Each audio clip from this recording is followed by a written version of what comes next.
Some breaking news tonight. The House of Representatives is launching an official investigation into the Trump administration and his Department of Justice's use of subpoenas to surveil Trump's political enemies. After learning that Trump's DOJ had secretly subpoenaed, with gag orders, phone and data records from everyone from Adam Schiff to the New York Times, Washington Post reporters, we learned over the weekend Trump's DOJ even got data from the president's own lawyer. That's right. Trump's Justice Department subpoenaed Apple for information in February 2018 about an account that belonged to Don McGahn, Trump's White House counsel at the time. Now, this secretly happened, like all these other subpoenas happened, right, under a gag order, which meant that no one was allowed to say anything. And it recently lapsed, which allowed Apple to inform former White House counsel Don McGahn, oh, by the way, your data had been seized. Now, at one level, it's insanely paranoid to secretly subpoena your own White House counsel. Also shows just how widely aggressive the Trump DOJ was wielding this power. Just over an hour ago, the chairman of the House Judiciary Committee announced that they will open a formal investigation into the Department of Justice's surveillance of members of Congress, journalists, and others, saying the reports of spying raise serious constitutional and separation of power concerns. One of the reporters who broke the news that Trump's Justice Department spied on his own White House counsel, New York Times Washington correspondent, Pulitzer Prize-winning journalist Charlie Savage, and he joins me now.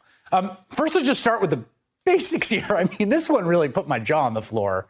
Your own White House counsel. I mean, we know that Trump doesn't think particularly highly of Adam Schiff and, thought the New York Times and other places were sort of his enemies and was a leak investigation. Do we know when this happened, what the context was?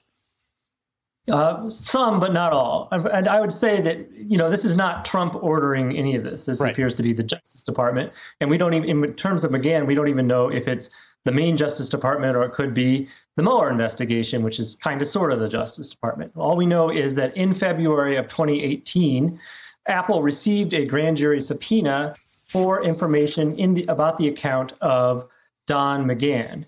And this appears to be similar to the subpoena that resulted in the collection of that congressional information, which also went over in February of 2018, although they appear to be coincidental rather than connected to each other in terms of which federal district they were coming out of and the date and so forth. So one of the common techniques in a criminal investigation of various types is that when you're looking at somebody, you get all of their phone records or email records, and then you have this long list of phone numbers that called them, and you don't know who those people are, or email addresses that interacted with them.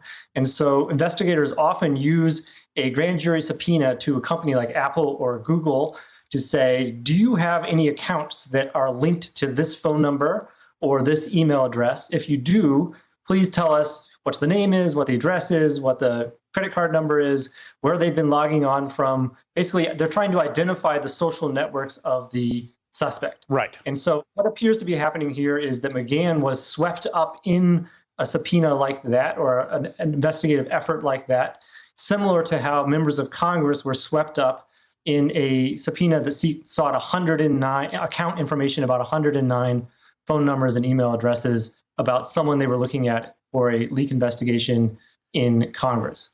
So this is not, as far as we know, targeting Adam Schiff or Don McGahn. Nevertheless, it's really extraordinary that the sitting White House counsel, the now chairman of the House Intelligence Committee, could have their data so easily swept in by federal prosecutors and not even be told about it for years and years. Right. I mean, I guess if it's a fairly normal or standard method of investigation and to go about this sort of like crawling through this network, what's not normal is the people that appear to keep getting these things, who are some of the most powerful public figures. I mean, you've got, minority ranking member of the Intelligence Committee, you've got the own White House counsel, and a Department of Justice, again, that is okaying all this, right? At some level, both judges and senior officials at DOJ, do we know who's saying yes, keep going, this is fine? Or do we think that there's it seems to me there'd be some break on this. There'd be some governor that someone says, by the way, I think we're going to run down the White House counsel stuff. What do you think of that? Yeah, so that's one of the big questions that members of Congress and also the Justice Department Inspector General are now starting to look into. What was the background here? This is extremely broad subpoena, 109 phone numbers and email addresses for apparently surrounding a congressional staffer, you've got to know you're going to be sucking in members of Congress's information if you're going after all those different accounts to find out who they are. Is that a good idea? Was that necessary? Given the political sensitivities of an investigation like that, was this just a sloppy, overly broad thing by a very low-level person, or was this being driven by a more high-level person who was determined to see what they could find?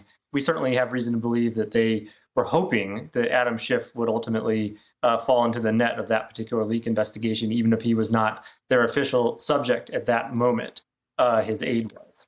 Yeah, this is quoting from the piece you wrote. A leak investigation appeared to have been primarily focused on Michael Bahar, I think that's how you pronounce it, then a staff member on the House Intelligence Committee. People close to Mr. Sessions, Mr. Rosenstein, said the top two Justice Department officials at the time had said they neither knew that prosecutors had sought data about the accounts of lawmakers for that investigation. And then there's now some scrutiny of a senior Justice Department official who's a Trump appointee who has announced that he'll be leaving his post in the sort of wake of these revelations.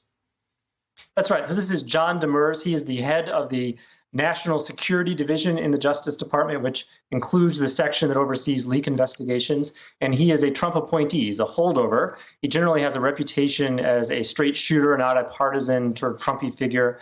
And the Biden people wanted to keep him on as they came in to take over the Justice Department for continuity reasons, especially in the important area of national security.